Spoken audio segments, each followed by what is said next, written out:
সবজি রান্না সেটা আবার শিখাবার কি আছে, সেটা তো আমরা সবাই কম বেশি জানি, কারণ আমরা ছোটোবেলা থেকে খেয়ে অভ্যস্ত, দেখে অভ্যস্ত, রান্না করে অভ্যস্ত।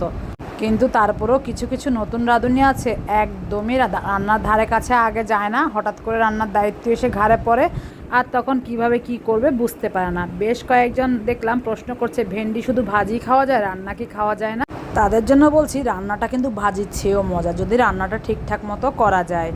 আমি আগেও ঢেঁড়স রান্না বা ভেন্ডি রান্নার ভিডিও দিয়েছি, আজকে আবারও দিচ্ছি, তবে একটা টিপস শেয়ার করছি আপনাদের সাথে।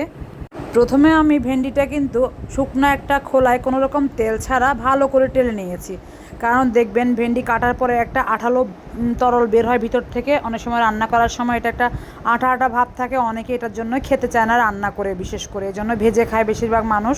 তো মাঝে মাঝে কিন্তু স্বাদের পরিবর্তনের জন্য রান্না করেও খেতে হয়। তার জন্য আমি প্রায় মিডিয়াম আছে 5-7 মিনিট বা 8 মিনিটের মতো ভেন্ডিটা খুব ভালো করে ভেজে নিয়েছি, একদম তরল পদার্থ শুকিয়ে গিয়েছে। এতে করে রান্না করলে একদম ঝরঝরে হয়, কোনো রকম আঠালো ভাবটা আর থাকে না। সে যাই হোক, আমি ভেন্ডিগুলো টেলে নিয়ে পানিতে চিংড়ি মাছ, রসুন কুচি, পেঁয়াজ কুচি, লবণ, হলুদ, মরিচ, যা যা মশলা লাগে সব দিয়ে ভালো করে ফুটিয়ে নিয়ে টেলে রাখা ভেন্ডিটা দিয়ে ভালো করে কষিয়ে এরপরে পরিমাণ মতো গরম পানি দিয়ে আবারও ফুটিয়ে নিয়ে ভেন্ডি সিদ্ধ হয়ে গেলে লবণ চেক করে নামিয়ে নিয়েছি, আর সেই সাথে ছেলেকেও খাবার পরিবেশন করে দিয়েছি। বাকিগুলো তো দেখলেন কালার কত সুন্দর হয়েছে।